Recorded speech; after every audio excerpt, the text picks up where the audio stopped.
जय हिंद एवरीवन। तो हमेशा की तरह सीधा मुद्दे की बात पर आते हैं। अगर आप एनडीए 1 2025 के लिए प्रिपेयर कर रहे हो तो then this self study plan is for you. Video को शुरू करने से पहले ही आई रिक्वेस्ट यू कि 1.5x की स्पीड पर इस वीडियो को कन्वर्ट कर लो, क्योंकि स्टूडेंट लाइफ में टाइम इज समथिंग जो कि सच में बहुत कम होता है। और आप लोगों के पास में तो वैसे भी कम होगा, क्योंकि आप लोगों को स्कूल के लिए भी देखना है, साथ ही साथ में बोर्ड्स के लिए भी प्रिपेयर करना है, एंड एंट्रेंस एग्जाम भी समथिंग जो आपको फोकस करना पड़ेगा। और ये जो प्लान ऑफ एक्शन है ना, ये 1 नवंबर से शुरू होकर 10 अप्रैल तक जाएगा। मैं आपसे रिक्वेस्ट कर रहा हूँ कि if you can invest 3 hours a day, सिर्फ 3 ही घंटे आप इन्वेस्ट करना चाह रहे हो, फर्क नहीं पड़ता कि आप साइंस बैकग्राउंड से हो, नॉन साइंस बैकग्राउंड से हो, कैसे बैकग्राउंड से हो, बस उसी चीज़ के ऊपर आपको एक बार इस प्लान को फॉलो कर लोगे तो आपका काम हो जाएगा। देखो, ये तो आपको पता ही होगा, अगर आपने एनडीए के बारे में थोड़ा सा भी सुना होगा, पढ़ा होगा, देखा होगा, समझा होगा कि भैया एनडीए का स्ट्रक्चर तो कुछ ऐसा होता है कि मैथमेटिक्स का एक एग्जाम होता है 2.5 घंटे का, जिसमें 300 मार्क्स का पेपर होगा और 120 क्वेश्चन आएंगे। ऐसे ही 150 क्वेश्चन आते हैं जीएटी वाले सेक्शन में, 2.5 घंटे का पेपर और 600 मार्क्स का। ये पर्टिकुलर मार्क्स को कंसिस्ट करता है। आपको ये भी पता होगा जो टोटल मार्क्स है यहाँ पे वो 900 मार्क्स होते हैं, है ना। ये सारी चीज़ें तो पता है आपको। बट एक सबसे बड़ा मिथ क्या होता है कि भाई अगर आप सेल्फ स्टडी करोगे, आजकल एनडीए एग्जाम की इतनी अकेडमीज हो गई हैं, और मैं भी उनमें से भी, मैं भी एक अकेडमी में ही पढ़ाता था, वहीं से मेरी रोजी रोटी चलती थी। बट आपको रियलिटी बताता हूँ कि सेल्फ स्टडी का ये मत सोचो कि भाई सेल्फ स्टडी का मतलब ये है कि गारंटीड आप फेल ही होने वाले हो। बिल्कुल झूठ है ये। बट आपको थोड़ा सा स्ट्रेटेजिक प्लानिंग और डिसिप्लिन के साथ में चलना पड़ेगा, तभी आपका काम हो पाएगा। देखो, इसमें आपके एक्स्ट्रा एफर्ट लगेंगे, थोड़ा सा एक्स्ट्रा टाइम लगेगा, मैं मानता हूँ। बट इसमें भी एक्स्ट्रा टाइम और एफर्ट्स में भी आपको मैं थोड़ा सा सेव कर लूँगा आपके एफर्ट को, आपका काम बच जाएगा। बस इससे फायदा ये होगा, एक जो सेंस ऑफ सेटिस्फेक्शन आपको फील होगी, जो कि आपको एडिट कॉन्फिडेंस देगी। और ये कॉन्फिडेंस आपको ना केवल एसएसबी इंटरव्यू के अंदर, बल्कि आपके बोर्ड एग्जाम में भी हेल्प करेगा, आपके दूसरे एंट्रेंस एग्जाम में जैसे कि सीयूटी या दूसरे एग्जाम है उनके अंदर भी हेल्प करेगा, और भाई जो एनडीए वाला एग्जाम है उसके अंदर तो हेल्प करेगा ही। एक चीज और समझो, सीधी बात करते हैं भाई, डेली कितना टाइम डिवाइड करना है आपको को। देखो, मैं सिर्फ एक ही चीज बोल रहा हूं कि daily if you can invest 3 hours into your studies, ठीक है, 3 घंटे यहाँ पे आपको इन्वेस्ट करने हैं। उसके अलावा लगभग 13 घंटे आपके पास में बच जाएंगे दूसरी एक्टिविटीज के लिए, चाहे वो स्कूल है, सोशल आपकी कोई एक्टिविटी है, आप लोग गेम स्पोर्ट्स के अंदर हो तो वहां के लिए भी आपके पास में 13 घंटे के लगभग बच जाएंगे। फिर अगर स्लीप है, भाई देखो, स्टूडेंट लाइफ जब इतना प्रेशर होता है ना, अभी है ना, इसको नियम बना लो कि 8 घंटे से कम बिल्कुल नहीं सोना है, चाहे कुछ भी हो जाए, कुछ भी हो जाए, मतलब कुछ भी हो जाए। इससे फायदा ये होगा कि देखो, आपकी मेमोरी रिटेंशन बढ़ेगी, ज्यादा इंफॉर्मेशन को याद रख पाओगे, और यही तभी रिकॉल कर पाओगे ना पेपर में जब आप अच्छे से इसको याद रख पाओगे। दूसरा, आपकी परफॉर्मेंस भी बढ़ेगी एग्जाम के अंदर। और ये प्रूवन है, नेशनल स्लीप फाउंडेशन के द्वारा एक रिसर्च में ऐसा पाया गया कि ड्यू टू लैक ऑफ जो स्लीप होती है, उससे आपकी इंफॉर्मेशन जो ब्रेन के अंदर होती है ना, ब्रेन अपनी एबिलिटी लूज करना शुरू कर देता है, भुलक्कड़ बन जाओगे, पेपर के अंदर नहीं अच्छा कर पाओगे। तो इस चीज को समझना है। एक चीज और समझो कि डेली आपको सब्जेक्ट वाइज जो टाइम एलोकेशन करना है, उसके अंदर आपको डेली 1.5 घंटे के लगभग इन्वेस्ट करना है मैथमेटिक्स में, क्योंकि सबसे इंपॉर्टेंट पेपर है, यहाँ पे मैक्सिमम लोग यहीं पे फेल होते हैं।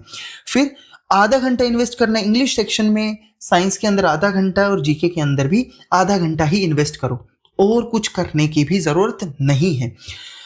रही मैथमेटिक्स की प्रिपरेशन की बात, तो रिसोर्सेज के फॉर्म में देखो, ये 11th और 12th क्लास की जो मैथमेटिक्स की एनसीईआरटी बुक है ना, मैं बता रहा हूं, यहां से मैक्सिमम क्वेश्चन और कंसेप्ट रिपीट होते हैं। मैंने देखा है, पाया है, समझा है, बहुत बार ऐसा होता है कंसेप्ट रिपीट होते हैं। तो इसके एग्जाम्पल को और एक एक क्वेश्चन को बिल्कुल भी नहीं छोड़ना है। इसको देख लो अपने फेवरेट यूट्यूब चैनल से, इनका एक्सप्लेनर और सारी चीजें आप देख सकते हो।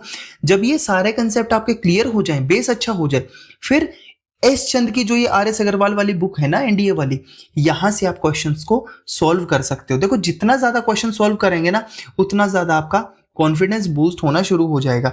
और जो ये एनडीए का पेपर होता है ना, मान लो 120 क्वेश्चन है यहाँ पे, तो इसके अंदर 30% पेपर तो आपका इजी होगा, यानी सोते सोते भी आप आराम से कर सकते हो, बस आपको बेसिक नॉलेज होनी चाहिए। 40% ऐसा पेपर होगा जो मॉडरेट लेवल का होगा और 30% ऐसा होगा जो डिफिकल्ट लेवल का होगा। हमें इजी और मॉडरेट लेवल के क्वेश्चंस को 100% एक्यूरेसी के साथ में ठीक करना है, इन क्वेश्चन को गलत नहीं करना है, बस इतना याद रखना। हार्ड जो है चाहे हम स्किप ही क्यों ना कर दे, कोई दिक्कत नहीं है, बस ये जो 70% क्वेश्चन है ना, यही हमारा सिलेक्शन करा के देते हैं। अब इसमें क्या करना है, मैक्सिमम लोग है ना क्या मिस्टेक्स करते हैं, सबसे पहले तो वो जो लो वेटेज वाले टॉपिक्स है ना उनके ऊपर फोकस ही नहीं करते। भाई ये इजी हैंगिंग फ्रूट्स हैं, इनके ऊपर जरूर फोकस करो। दूसरा, वो लोग कंसेप्ट का रट्टा मारते रहते हैं, मेमोराइज करते रहते हैं, उनको समझते नहीं है। भाई कंसेप्ट को समझना जरूरी है, क्योंकि पेपर के अंदर तो आपको अपनी नॉलेज अप्लाई ही करनी पड़ेगी ना, नहीं तो आपका काम नहीं होगा। इसके अलावा आपको जितने मॉक टेस्ट हो सकते हैं, जितने सैंपल पेपर हो सकते हैं, इसको भी छोड़ो, जितने क्वेश्चंस हो सकते हैं उतने ज्यादा से ज्यादा क्वेश्चन आप सोल्व करो। इसके बाद में कभी भी इस चीज का याद रखना कि पेपर में है ना, अगर आप राइट टाइम पे क्वेश्चन सॉल्व नहीं कर पाओगे तो भी फायदा नहीं है। तो टाइम लिमिट लगा के ये देखो कि कितना जल्दी मैं क्वेश्चंस को सॉल्व कर पा रहा हूं। दूसरा, ज्यादा डिफिकल्ट क्वेश्चंस के ऊपर कभी भी टाइम वेस्ट मत करना, कभी भी मत करना, क्योंकि वो आपका टाइम भी वेस्ट कराएंगे और कॉन्फिडेंस भी नीचे लेके जाएंगे जब पेपर को आप सोल्व करते हो। ये गलतियां कभी भी नहीं करनी है। अब देखो प्रिपरेशन के दौरान आपको ध्यान रखना है, जैसे सेट एक इजी चैप्टर है, रिलेशन फंक्शन एक इजी चैप्टर है, लोगरिथम इजी है, कॉम्प्लेक्स नंबर इजी है, क्वाड्रेटिक इक्वेशन थोड़ा सा इजी है, इनइक्वालिटी इजी है, सीक्वेंट सीरीज इजी है ना, परमुटेशन कॉम्बिनेशन इजी है, बाइनरी इजी है थोड़ा सा, इसमें से भी आप 50% इजी है, ट्रिग्नोमेट्री इनवर्स ट्रिग्नो भी आप 50% इजी मान सकते हैं, स्ट्रेट लाइन भी 50% easy, conic section 50% easy, 3D 50% easy. ऐसे ही ये जो है आप ये देख लेना कि जो इजी वाला सेक्शन है ना उसको ध्यान से याद रखना है। अब देखो इंटीग्रेशन और लिमिट डेरिवेटिव वाला जो सेक्शन होता है ये थोड़ा सा है ना 80% इसमें से हार्ड क्वेश्चन आते हैं, यूजुअली ऐसा मिला है। तो इस चीज को देख लेना कि जो हार्ड क्वेश्चन है ना, हार्ड टॉपिक्स हैं, उनको ज्यादा फोकस ना करके पहले इजी क्वेश्चन को ही हम लोगों को टारगेट करना है, क्योंकि पेपर के अंदर तो 70% ही पेपर होगा जो हमारे काम का है, बाकी 30% तो हमें किसी भी हालत में छोड़ के ही आना है। तो यहां से एक बार आप इसको पॉज करके देख सकते हो। फिर आता है इंग्लिश सेक्शन। देखो इंग्लिश के अंदर ना एसएसबी इंटरव्यू में भी आपकी इंग्लिश इतनी ही इंपॉर्टेंट है, दूसरा कोई एंट्रेंस एग्जाम दोगे वहां पे भी इंग्लिश इतनी इंपॉर्टेंट है। तो इसको आदत बना लो कि डेली के आपके 20 पेज अपनी इंग्लिश बुक के पढ़ने ही है, 20 मिनट और 20 पेज पढ़ने हैं। तो 20 मिनट अगर आप इन्वेस्ट कर लेते हो तो इससे आपकी वोकैबुलरी अच्छी होगी, इससे आपकी रीडिंग कॉम्प्रिहेंशन अच्छी होगी, आपकी पावर ऑफ एक्सप्रेशन अच्छा हो जाएगा। और भाई जब इतना सारा कुछ अच्छा हो रहा है तो लाइफ में भी कॉन्फिडेंस आएगा, फिर एग्जाम के अंदर भी मार्क्स बूस्ट होंगे। फिर जो 10 मिनट बचते हैं उसके अंदर कुछ सिलेक्टिव रूल्स इस पर्टिकुलर सेक्शन से पढ़ सकते हो। अभी के लिए इस बुक से पढ़ लो, बाकी बाद में जो मैं नोट्स कंपाइल करके आपको दे दूंगा तो वो रूल्स वाला सेक्शन आप आराम से कर सकते हो। देखो सीधी सी बात याद रखना, एक कंसेप्ट होता है, नेम चॉम्स्की ने बताया था, सीधा सा याद रख लेना कि जितना ज्यादा आप रीड करोगे उतनी ज्यादा आपकी भाषा के ऊपर पकड़ अच्छी होती हुई चली जाएगी। और भाई अगर बाय चांस आपने रिटर्न क्वालिफाई भी कर लिया तो भाई एसएसबी इंटरव्यू तो आपको मार ही डालेगा ना। तो इस चीज को ध्यान में रखना हमेशा। जीके वाला सेक्शन जो है हमेशा की तरह मैं यही करता हूं। देखो साइंटिफिकली प्रूवन है, क्योंकि आपको बोर नहीं होने देना है, इसलिए मैंने अपनी समझ के लिए इनको 2 पार्ट्स में डिवाइड करके बोला है। स्लॉट्स भी ऐसे डिवाइड कर रखे शेड्यूल के अंदर कि एक टेक्निकल सेक्शन होता है, एक होता है नॉन टेक्निकल सेक्शन। देखो जो टेक्निकल सेक्शन होता है उसके अंदर हम लोगों को पढ़नी है टेक्निकल सब्जेक्ट, जहां पे समझने की जरूरत है, कंसेप्ट को समझना, जैसे कि केमिस्ट्री हो गया, फिजिक्स हो गया, इकोनॉमिक्स हो गया, ज्योग्राफी हो गया, साइंस एंड टेक हो गया। नॉन टेक्निकल सेक्शन के अंदर हमें पॉलिटी को पढ़ना है, बायोलॉजी को पढ़ना है, हिस्ट्री को पढ़ना है, एनवायरमेंट को पढ़ना है और करंट अफेयर्स को पढ़ना है। देखो इसमें भी मैं आपको बोल रहा हूं कि आधा घंटा इन्वेस्ट करो, इससे ज्यादा नहीं करना है, क्योंकि जब आप इनको अलग अलग करके पढ़ोगे ना तो एक तो बोरिंग नहीं होगा और दूसरा है ना आपको ज्यादा इंफॉर्मेशन रिटेन करने में ये चीज हेल्प करेगी, क्योंकि ये न्यूरो साइंसेस के हिसाब से एक कंसेप्ट आता है जिसका नाम है कोग्निटिव डाइवर्सिटी। उस प्रिंसिपल के हिसाब से ये साइकोलॉजिकली प्रूवन है। इसलिए मैं, क्योंकि यार मैं बिना साइंस के बात नहीं करता, आपको सिंपल सी चीज, ये तो मेरे बारे में जानते ही हो। ज्योग्राफी पढ़ने के लिए या तो आप एनसीईआरटी पढ़ सकते हो, बट एनसीईआरटी है ना दे आर टू बोरिंग, ठीक है, बोरिंग भी है। दूसरा है ना इनके अंदर है ना बहुत सारी इन्फॉर्मेशन आजकल नहीं मिलती। तो मैंने कुछ नोट्स कंपाइल किए हैं, आगे भी आते रहेंगे कुछ। मैं आपको सुंदर से मैप्स की भी एक बुक बना के दे दूंगा, लेकिन उसमें टाइम लगेगा, कब बनेगी वो नहीं बता सकता, बट बना के दे दूंगा बाद में। तो ये सारी चीज भी आपको करनी है। रहा पॉलिटी वाला सेक्शन, तो पॉलिटी वाले सेक्शन के अंदर एक चीज याद रखना कि 11th 12th क्लास की पॉलिटी सेक्शन की किताबें पढ़ सकते हो, लक्ष्मीकांत पढ़ सकते हो, पर इसमें भी है ना बहुत सारी चीजें छोड़नी पड़ती हैं। तो पॉलिटी के जो नोट्स हैं वो बहुत ही जल्दी से मैं इसको अपलोड कर दूंगा, अभी 80% इन पे काम हो चुका है, अपलोड कर दूंगा, तो यहां से भी आप कवर कर सकते हैं। वैसे ये जो बुक है तब तक के लिए इनको पढ़ लो। हिस्ट्री वाले सेक्शन के लिए आप या तो थीम्स को कंसल्ट कर सकते हो या ये लूसेंट वाली बुक कंसल्ट कर सकते हो, बट इनके अंदर भी है ना आजकल बहुत सारे क्वेश्चन जो हैं कवर नहीं कर पा रहे, बहुत दूसरे जैसे तमिलनाडु से पूछा जा रहा है, महाराष्ट्र बोर्ड से पूछा जा रहा है, और दूसरे स्टेट बोर्ड से भी पूछा जा रहा है, कुछ रेफरेंस बुक से भी पूछा जा रहा है। तो वो मैंने इन्फॉर्मेशन इन 2 पर्टिकुलर सेक्शन के अंदर कंपाइल कर दिया नोट्स, ये आपको टेलीग्राम चैनल पे अवेलेबल मिल जाएंगे। हिस्ट्री जो सेक्शन है, हिस्ट्री के लिए आपको थीम्स पढ़नी पड़ेगी और स्पेक्ट्रम पढ़नी पड़ेगी। अब दोनों अलग अलग बुक हैं, दोनों मोटी किताबें हैं, थोड़ी सी बोरिंग शायद लग सकती हैं, तो इसके लिए मैंने क्या किया, आपका टाइम वेस्ट ना हो तो हिस्ट्री के लिए नोट्स कुछ कंपाइल करके दे दूंगा। ये भी 80% कंप्लीट हो चुके हैं, बहुत ही जितना जल्दी हो सके अपना पूरा जोर लगा के मैं इनको भी अवेलेबल करा दूंगा, तब तक के लिए आप इनको कंसल्ट कर सकते हो।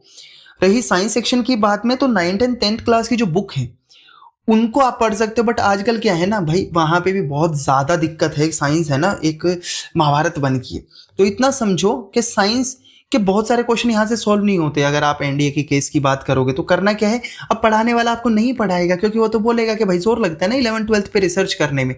तो मैंने क्या किया है, कुछ नोट्स को कंपाइल कर दिया है। बायोलॉजी जो अपना साइंस एंड टेक वाला सेक्शन है, या फिजिक्स वाला है, और केमिस्ट्री वाला भी मैं जल्दी से कर दूंगा। तो ये नोट्स जो आपको हैं अभी टेलीग्राम चैनल के ऊपर मिल जाएंगे। बायोलॉजी अवेलेबल है, साइंस एंड टेक जल्दी ही आ जाएगा, उसके बाद फिजिक्स आएगा, उसके बाद केमिस्ट्री आ जाएगा। वैसे फिजिक्स केमिस्ट्री भी अभी अवेलेबल मिल जाएंगे आपको टेलीग्राम चैनल के ऊपर। फिर इकोनॉमिक्स का जो सेक्शन होता है ना, सबसे ज्यादा कुख्यात इस सब्जेक्ट को बना रखा है। कुछ लोग बोलते हैं भाई तमिलनाडु बोर्ड की बुक पढ़ो, कुछ लोग बोलेंगे महाराष्ट्र बोर्ड की बुक पढ़ो, कुछ बोलेंगे मृणाल सर के नोट्स पढ़ लो, लेकिन वो भी बहुत बड़े हैं, कुछ बोलेंगे एनसीईआरटी कर लो। दिक्कत है भाई, और फिर भी है ना हर जगह से क्वेश्चन आते हैं, कई जगह से सॉल्व नहीं होते। तो मैं क्या करूं, मैंने इकोनॉमिक्स के अंदर कुछ सेक्शंस को कंपाइल किया है, एक ही जगह आपको सारी इन्फॉर्मेशन मिल जाएगी। नोट्स को पढ़ो, एग्जाम के अंदर अप्लाई करो और भाई मार्क्स स्कोर कर लो, एक भी क्वेश्चन नहीं आपका छूटेगा यहां से। करंट अफेयर्स के लिए मेरा सीधी सी बात है भाई, टोटली रिलाय करो मंथली मैगजीन्स के ऊपर। ये डेली कुछ मूर्ख बताते हैं कि आपको डेली आप न्यूज़पेपर पढ़ो, न्यूज़पेपर के अंदर ही आपको भगवान बसे मिलेंगे, बकवास चीजें हैं। पूरा आर्टिकल पढ़ने के बाद में सिर्फ एक लाइन आपकी काम की मिलेगी, लेकिन उतने के लिए आपको टाइम वेस्ट करने की जरूरत नहीं है। तो अगर आपको यही है कि भाई मैं तो प्राण त्याग दूंगा न्यूज़पेपर के बिना, तो 10 मिनट से ज्यादा मत पढ़ो कभी भी न्यूज़पेपर, आपकी बस उसमें वोकैबुलरी एनहेंस हो जाएगी। इसके अलावा हम लोगों ने एक डेली करंट अफेयर सीरीज चला रखी है, जो top most important 10 current affairs है ना डेली के, वो आपको 2 मिनट में कवर होकर मिल जाएंगे, और आपके एग्जाम के अंदर वो सारी चीज कवर हो जाएगी। क्यों आपको अपना टाइम वेस्ट करना, मत करो भाई, बहुत कुछ है करने के लिए। और करंट अफेयर के इतने दीवाने मत बनो, मैक्सिमम कितने 3 4 5 10 क्वेश्चन आएंगे, उसके पीछे इतना दीवाना बनकर कुछ नहीं होने वाला आप लोगों का। रिवीजन करनी है ज्यादा से ज्यादा। देखो रिवीजन जितनी ज्यादा करोगे उतना ही बेटर रिकॉल कर पाओगे आप। कितने ही बड़े महान हो, कितनी बड़ी इंफॉर्मेशन आपने नोट्स कितने ही सुंदर बना रखो, पेपर में कोई फायदा नहीं होने वाला अगर वो इंफॉर्मेशन आप लोग रिकॉल नहीं कर पा रहे हो। तो रिकॉल करना जरूरी है, और दूसरा रिकॉल करने के साथ साथ उस नॉलेज को अपने पेपर में अप्लाई करना भी उतना ही जरूरी है। इस चीज को समझ लेना। फिर फुल लेंथ जो मॉक टेस्ट होते हैं उसके ऊपर फोकस करो। जितने ज्यादा मॉक टेस्ट सॉल्व करोगे, जितने ज्यादा क्वेश्चन सॉल्व करोगे, बीट मैथमेटिक्स बेस्ड साइंस या दूसरा कोई भी, तो उतना ही ज्यादा आपका कॉन्फिडेंस बूस्ट होना शुरू हो जाएगा। क्यों? क्योंकि मैक्सिमम लोग जो होते हैं वो अपनी नॉलेज तो एक्वायर करते रहते हैं, बुक्स पढ़ते रहेंगे, कंटेंट पढ़ते रहेंगे, पेपर सॉल्व नहीं करते, और पेपर के अंदर जाके उनको एंजाइटी फील होती है, फियर ऑफ फेलियर फील होता है, उस प्रेशर को वो हैंडल नहीं कर पाते। मार्क करना होता है, ऑप्शन ए मार्क करके आते हैं, ऑप्शन सी गलत कर देते हैं। गलती से बहुत जो सिली मिस्टेक्स होती है ना, उसकी वजह से उनका रिजेक्शन चलता रहता है। तो ये जो मॉक टेस्ट को सॉल्विंग है ना, कंप्लीट मॉक टेस्ट को की सॉल्विंग का जो प्रोसेस है, वो आपकी परफॉर्मेंस को काफी ज्यादा बूस्ट कर देगा। इस चीज को ध्यान में रखना। अब कुछ मूर्ख बोलेंगे कि भाई ये तो है ना 5 घंटे का एग्जाम। अरे 5 घंटे का एग्जाम नहीं है। जिस दिन ये एग्जाम होगा ना, सबसे पहले तो उस टाइम पे ह्यूमिडिटी चल रही होगी, क्योंकि एक तो उस टाइम पे सितंबर होता है, और दूसरा उस टाइम पे गर्मी चल रही होती है नॉर्थ के अंदर, तो अप्रैल भी चल रहा होता है। मैथमेटिक्स के सेक्शन के अंदर 10 बजे से लेकर 12:30 बजे तक पेपर होता है, जीएटी वाला 2 से लेकर 4:30 बजे तक होता है ना भाई। सांस लेने की जगह नहीं होती, इतनी भीड़ होती है, और सारा कुछ होता है, ऊपर से खाने की टेंशन और वो सारी चीजें। तो मेरा सजेशन ये है कि भाई अपनी परफॉर्मेंस है ना, इस दिन के लिए आपको पीक परफॉर्मेंस चाहिए। तो इसलिए अभी से अगर हम लोग है ना उस परफॉर्मेंस को अचीव करने की आदत बना लेंगे ना, तो भाई आराम से है ना केवल हम लोग अपना रिटन एग्जाम क्वालिफाई कर जाएंगे, हम लोग अपनी एसएसबी इंटरव्यू भी क्वालिफाई कर जाएंगे, बोर्ड्स के अंदर भी अच्छा कर जाएंगे, और तीसरा जो हमारे एंट्रेंस एग्जाम्स है ना उनके अंदर भी अच्छा कर जाएंगे। बहुत मजा आएगा, सच बता रहा हूँ। It is very easy to do well, थोड़ा थोड़ा ही काम करना है। अंत में इतना ही बोलूंगा, देखो यार एनडीए क्वालिफाई करना है ना तो इतना सा ध्यान रखना कि इरादा एक होगा और नेक होगा तो सफलता जरूर मिलेगी, हमेशा मिलती है। आपका इरादा सिर्फ एक ही है कि एनडीए हमें क्वालिफाई करना है। आज की इस वीडियो में इतना ही था, मिलते हैं नेक्स्ट वीडियो के अंदर, तब तक के लिए जय हिंद।